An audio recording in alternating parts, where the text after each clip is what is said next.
Somebody once told me the world is gonna roll me. What kind of person tells a kid that? Maybe it wasn't a kid. Especially, well, the kind of person who's not the sharpest tool in the shed. That's the kind of person. Yeah. Do all the tools in the shed really have to be sharp? Like, for example, the hammer. I don't think we're looking for a sharp hammer. Not the shiniest cupcake in the garage. That's right. The screwdriver can be moderately dull and still be a useful tool. Or weapon. Speaking of useful tools, I'm Scott Ott with Bill Whittle and Stephen Green, and at least 2 out of 3 of us are useful. All of us are tools. We are. Well put. This is our backstage meeting, kind of a convocation. Let's call it a convention of sorts, where we get together and discuss what's coming up on this week's episodes of Right Angle. This is visible only to a very, very small portion of people in southwestern Idaho. But if you have a VPN, you might be able to pick it up. So Steve Green actually drew the caricature this week, and he gets to be what do they call that? The host of 2 shows. 2 shows. So, I thought I had 2 weeks ago, and it was somebody else's turn really? this week. No, it's your turn, my boy. Is it really? Because I went to YouTube and I checked the date on the last lightning round. Oh my goodness! Said a week is it ago. me? Is it not? Let me check my calendar. No, it's Steve. I did it last week. Did you check the calendar? I did not check the calendar. Well, I just remembered. Lightning round it is. I'll go grab some headlines in between segments. Let's see. Calendar. I thought Bill did it last week. Right. I thought sounds It's right. me, Steve, Scott. That's the order. Okay. Is that the order? Okay, so this says, here we go. Oh, that says Scott works. How do you even do this? It doesn't tell me. I don't have that recorded. No, here it is. It's green. It is green. I see it right here. It is me. Okay. Oh, you know what? I'm looking at the thing, and I didn't look at the date. I just looked at the YouTube thing, and it said a week ago. I come back and I check today, and it says 2 weeks ago, because yesterday, or I guess today, was the cutoff, but it was actually August 10th. So yes, this is my week, and I will prepare a diabolical lightning round. Bill, what the heck did he just say? What's that? I said, what the heck did he just say? I think he said he's going to do the lightning round. Yes. By the way, this lightning round. For those listening in at home, this is Tuesday when we record this, and so this Tuesday is garbage day at my house. Oh. And there it is, right there. Usually, you can hear the backup of the truck, the beeping noise. Because in the old days, every time a truck backed up, children and dogs were crushed. But now they have the beeping noise, which dogs respect, if not so many children, but. At least we don't do it on Thursday. Thursday is lawn mowing day. Oh, that's the worst. Yeah. Yeah. So, and Steve, you can take any of those as questions in the lightning round. Things related to garbage, things related to lawn mowing, stuff like that. Gotcha. Okay. What about frogs excreting beetles? Oh, no, we did that one already. We did that. Didn't we do like a major miniseries on that? 6 nights. We really should not have. Previously on Right Angle. Tonight on a very special Happy Days. A very special Happy Days. Steve Green jumps the beetle. Yeah. No.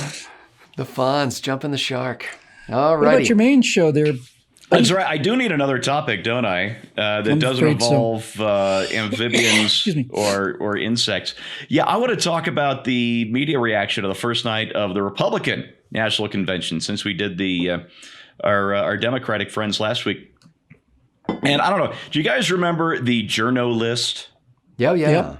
Yeah, it's almost as though the Journo list is still alive, as though the exact same people just moved to Slack off of their old listserv or something. Howie Carr put this together. The Chicago guy. Howie Carr is one of the greats. He put together this collection of stories of headlines that came out last night. I mean, instantly, pretty much after night one of the RNC ended on Monday. KABC TV reports 2020 RNC night one, GOP paints dark picture of future if Biden wins. CNN, Trump uses dark message to kick off RNC. Washington Post, Republican convention speakers share dark vision. CNN again, Trump kicks off first day of RNC with dark warning. Fresno Bee, GOP convention showcases rising stars, dark warnings. It was a dark night. It was a dark and stormy night.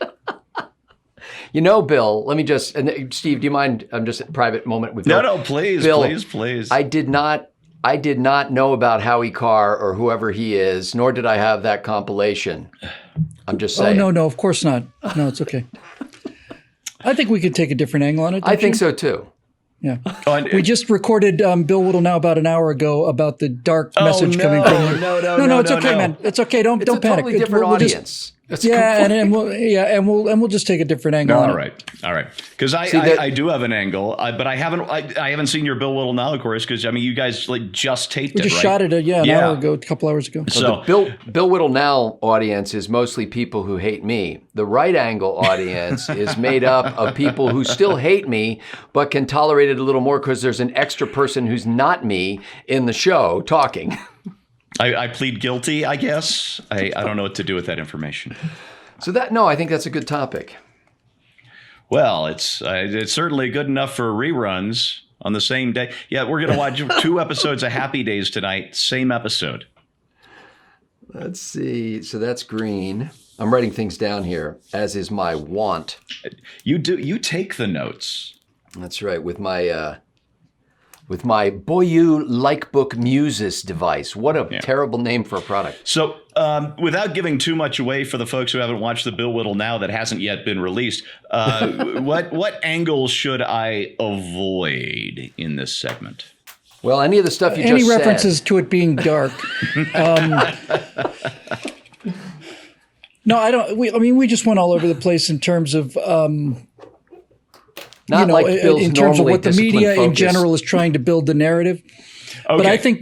But I think what you've got here is you're really talking about almost like press collusion, right? It's almost like here's the memo. Yeah. We'll be all right. Okay. Startling. I want to talk about the media angle, and I'll probably conclude with just a little something about the Democrats in general, because. Both Brian Preston and somebody at the New York Post used the exact same word to describe the DNC last week. The one word that described perfectly all 4 nights: funereal. Funereal. Was this the Brian Preston, he of Texas fame? Yes, that Brian Preston. Okay. Yeah. I said the whole thing read like Austin, a 4-day-long PowerPoint presentation. There was a short story I read years ago about how we actually defeated the Soviets with PowerPoint. We moved to color presentations at the Pentagon, and the Kremlin just couldn't match that technology. So they folded the deck. Yeah. Folded the hand, rather. Anybody who's ever worked at the Pentagon could just go, oh, God, PowerPoint. PowerPoint. Any major corporation, really. That is something I read I think it was a book. I actually read a book about how Steve Jobs revolutionized communication, like especially business communication. And specifically, there was a lot of it that dealt with how he used presentation slides, which obviously are not called PowerPoint on a Mac. It has Keynote. Apple's naming convention is find the most common word you can in the English language and name your product after it, so that if anybody's ever looking for information about your product, they won't be able to find it because just too many Google hits. That's right. So anyway, but they were talking about how Steve Jobs, like if there were like 2 words on a slide, that was 100% too many. Did you ever hear Bill Burr's take on Steve Jobs?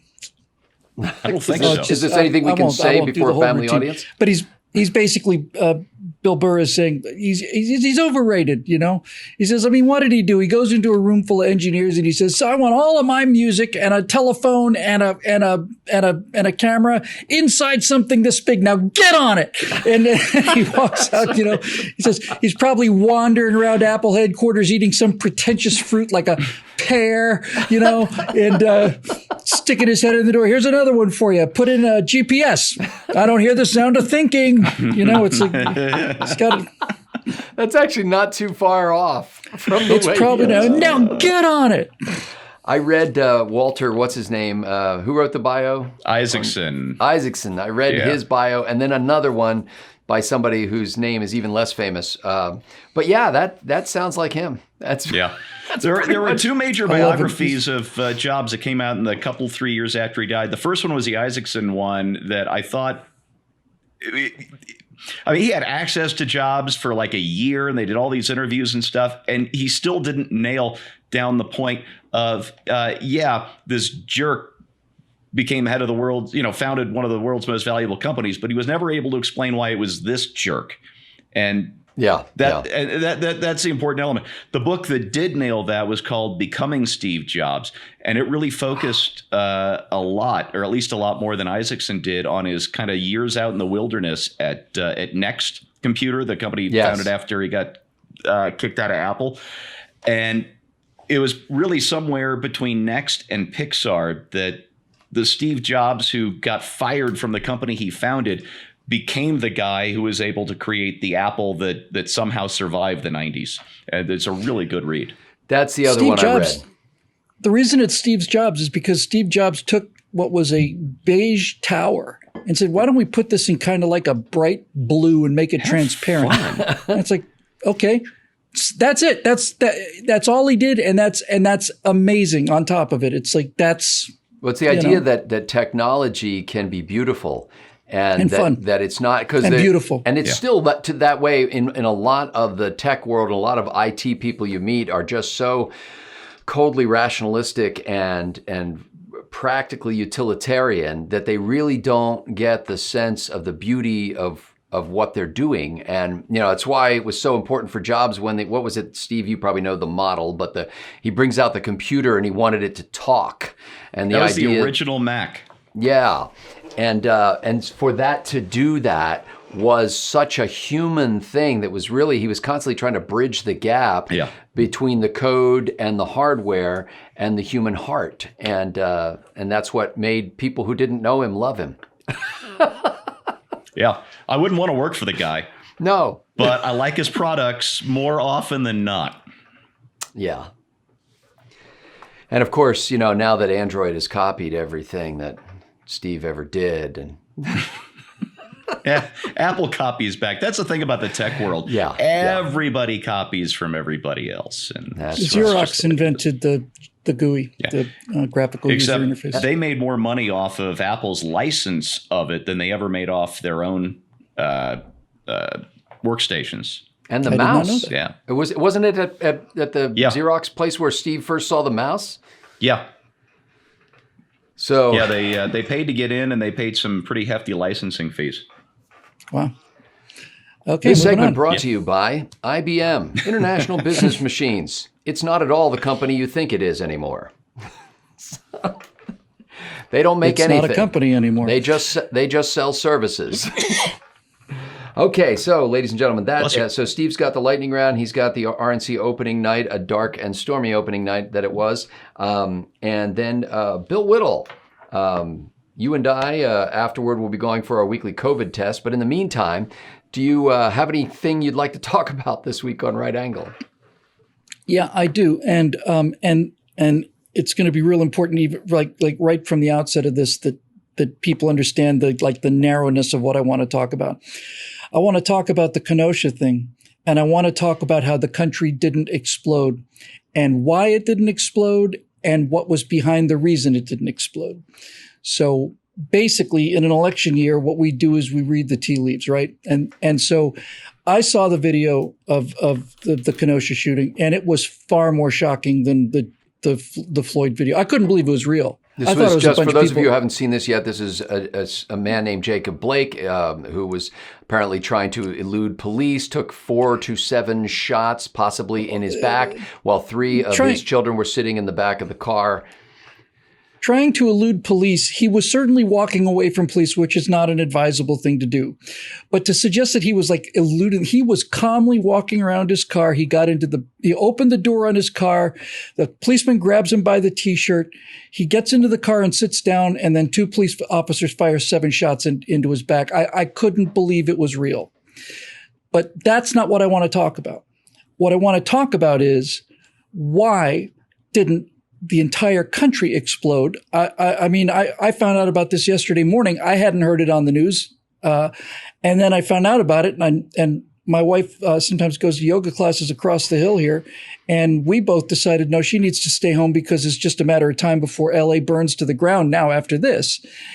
Black Lives Matter put out a statement that was actually exceedingly almost like reasonable, like we continue to call for racial justice and want to see these officers arrested and fired or something like that.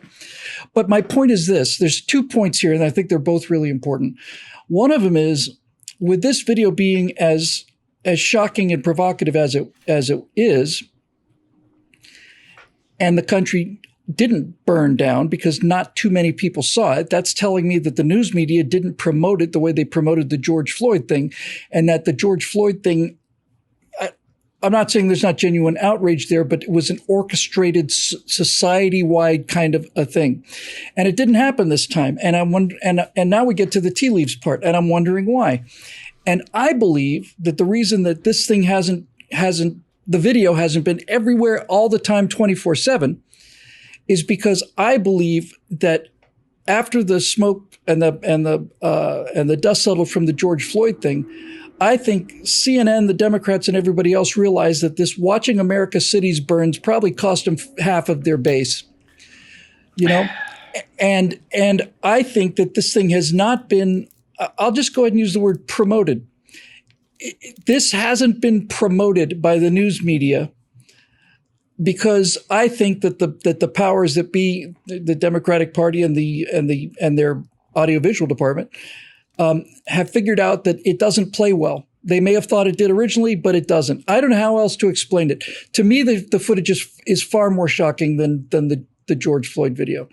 Possibly it's not as shocking because he apparently survived and looks like he survived. The latest I heard is he's paralyzed from the waist down. Do you think that you've given enough time for this to ripple through the system yet, Bill? I mean, is it possible? I don't remember how long it took for major protests to spring up. Burning. But the Kenosha's burning, and there were protests in at least, I think it was New York, Washington, and 1 or 2 other cities that I saw. Got it. I understand that. I'm not saying that's not happening. I'm not saying it's not serious or true. But the fact is, by Thursday, it won't have happened, and making this episode look out of date. No. What I'm saying is that the fact that you said the news hasn't gotten out yet. It hasn't leaked out yet. Well, no, they just haven't had a chance to build up the steam it takes to stage things like this. No, I don't think so. I think that the press has decided to sit on this one, and that they could have. Anybody who saw the original footage, I mean, I was shocked by the Floyd thing, but this thing I thought was just, no, this can't be real police officers. Apparently the real story is what we didn't see on the tape before the whoever it was opposed to the video started recording. And it is believed anyway at this point that there's a lot more to it, a lot more violence on the part of Blake than what we saw in the video. I have no doubt about it. And I know we get a lot of heat about this, like, oh, you don't understand what happened before, you didn't see that stuff. That's all true. But to say that he was resisting arrest when they shot him, he was walking to his car. He wasn't facing the policeman. He wasn't fighting with the policeman. He was walking around. They grabbed him by the t-shirt. He got in the car and they shot him in the back 7 times. And they didn't wrestle him to the ground. There was not a fist fight, nothing. And I don't want to get too much into the police angle of this. I want to get into the media angle of it. That's great. Well, and frankly, Bill, I think and I don't know anything firsthand about this. I've never been a police officer. I've had some friends who were. That's it, and they didn't tell me nothing. But to me, I could easily understand how a police officer in a confrontational situation could perceive somebody ignoring him and getting into a vehicle as somebody picking up a weapon. Not that he's actually going to grab a gun in the vehicle, but that the vehicle becomes a weapon. or at least a means of flight. Well, it's certainly a means of flight. Have you seen the video? I've intentionally avoided, even though my news feed is constantly shoving it down my throat. I've intentionally avoided watching it. Are they shoving an edited version, or are they shoving the whole thing? I don't know, because I haven't watched it, because I just thought, you know what? I know, at the very least, I know that this is only going to give me part of the story, and I want to wait for more facts to come in before I get an emotional connection to this by watching a video that only shows a particular angle, so to speak, or a framework, as you would say. Please bring that up in the episode, because I think you're kind of making my point for me. We did a show a couple days ago about how George Floyd was filled with this drug, a dead man walking, all this exculpatory stuff, right? And that this was the training for people who were in respiratory distress, lots of exculpatory stuff. But this is my point. The news media didn't sit on the George Floyd thing. When I say didn't sit on it, it's not that I'm not saying they shouldn't report it, but they didn't make it into an absolute national cause. Forget the virus, go out and protest kind of thing, right? Before all the facts were, and they just ran with it. And what I'm trying to say is that I think it goes to show how orchestrated the George Floyd thing was, because I don't believe in like guiding hands or any of this nonsense, but if there's not a reason why the press hasn't run with this and made it 24/7 coverage all the time, and they haven't, right? Why? And I think it's because they knew how badly they got hurt as a result of the George Floyd stuff. That's my opinion. It's kind of like this is the picture of what Democrats want to see everywhere. If what I'm saying is that when they saw this George Floyd thing, they thought, great, okay, so and it's an outrage, and I'm not. You got to say things 50 times these days, So I'm not defending any of that, but certainly it went across the country like wildfire, and then every city in the country is on fire for days and days and days. Right? L.A. we had a curfew at 6:00 for a week. Right? So that's not happening here, and I think that this video is more provocative than the Floyd video. Maybe not, but it's certainly not getting the same kind of promotion. And I'm saying to myself, there's got to be a reason for this. And I think the reason must be that somebody figured out how badly hurt the progressives got by this. They may have thought that this was going to hurt Trump, but I think they peeled off like half of their base after all of these riots and stuff like that, defund the police and all the rest of the stuff in the wake of that.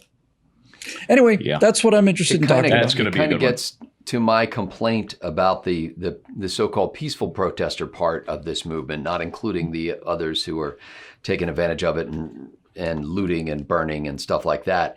But just being in the streets and frankly being surrounded by fire and loud noises doesn't create hope for anybody who would agree with your cause for racial justice, who would agree with your cause for ending police brutality, who would agree with your desire to have reform in how law enforcement handles confrontational situations.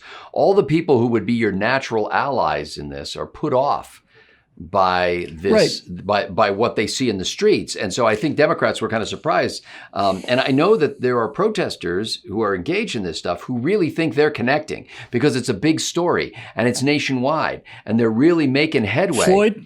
Yeah. In general, just these racial justice, Black Lives Matter kind of protests. And I don't mean the organization. Why isn't this a big story? Yeah. And I'm not, I don't know yet on this one. I'm taking your word for it that it's not a big story. I've seen a lot of it, but look, Kenosha's burning. There are protests in LA and New York, but LA and New York are not on fire, and neither are the rest of the major cities in the country. The response has been shockingly different. Yeah. Right. And when I say different, I mean the response as a result of how the media has covered this is very different. And that's what I'm interested in. It kind of ties into Steve's story because it does. It is the journal. What is the official mainstream media take on this? How are we going to handle this, all of us together, right? And it just seems to be far less inflammatory And I don't give the media any credit for morality or decency. So I think there's got to be a practical reason why this thing wasn't turned into another George Floyd incident. And I think the reason is they realized how much damage got done on the last one. That's my theory. It doesn't play well with Mr. and Mrs. Middle America. I think they found that out too. And I think that the magnitude of how much support they lost is so great that they're really not sitting on this one, but anyway, you get the general idea. Yeah. And okay. Yeah. Okay. So somebody in the Trump campaign tweeted out or released a list of 50 items or so for the second term agenda under general headings, like economy and COVID-19 and foreign policy and things like this. And I started writing down some of them, but there were, this is for Trump's second term, drain the globalist swamp by taking on international organizations that hurt American citizens, 10 million new jobs in 10 months, 1 million new small businesses, cut taxes for most Americans, a vaccine in 2020, return to normal in 2021. Bring back 1 million manufacturing jobs from China.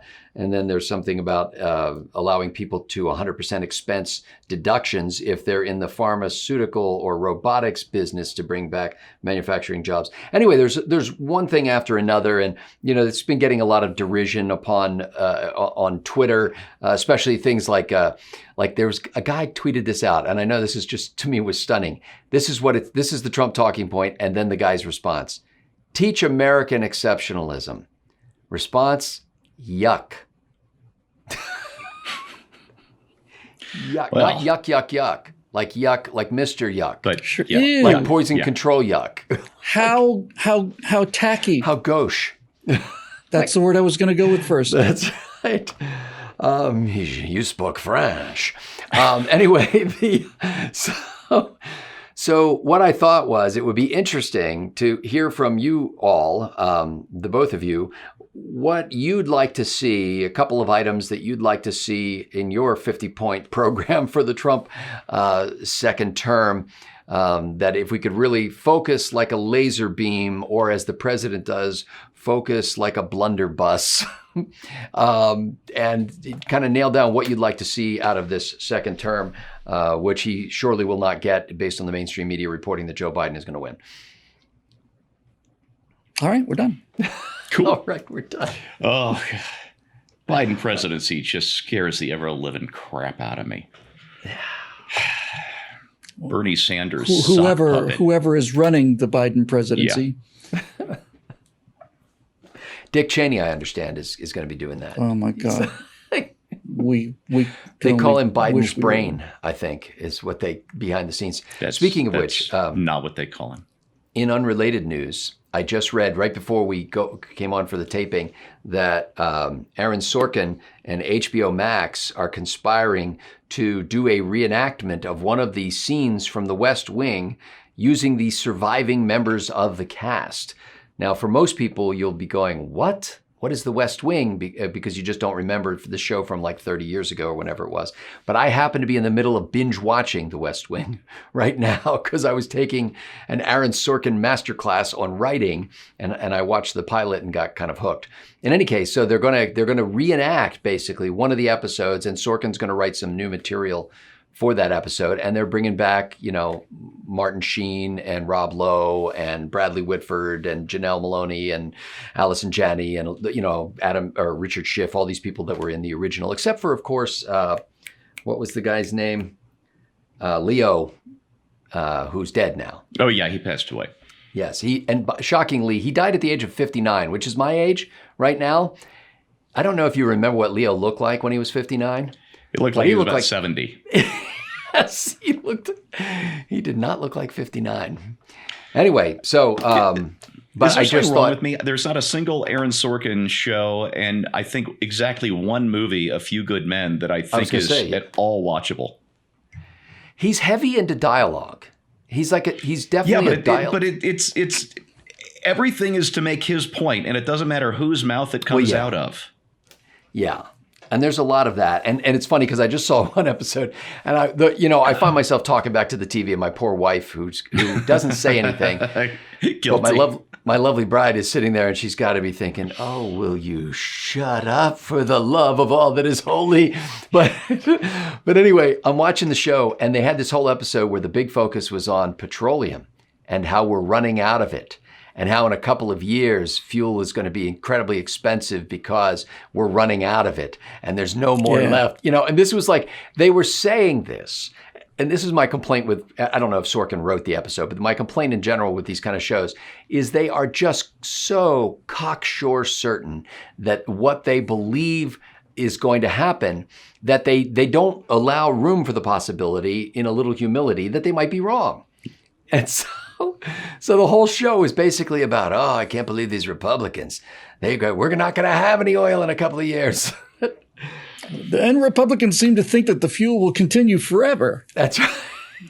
I don't know if I saw this on Instapundit, but I did see a story saying that at Glacier National Park, they're going around taking down the signs that say there will be no glaciers by 2020. Oh, yeah. By 2020?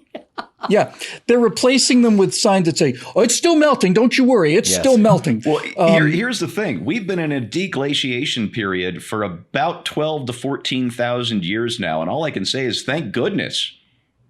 You don't want to be on a planet that is glaciating. That's a bad place to be. Yeah, I was reading an article. It is good. Hopefully and the thing is, we're overdue for another ice age. So as long as those glaciers are retreating, I'm like, I'm not going to freeze to death in this lifetime. They're still trying to figure out. There was an article the other day where they're still fumbling around with why is it that the ocean levels are rising.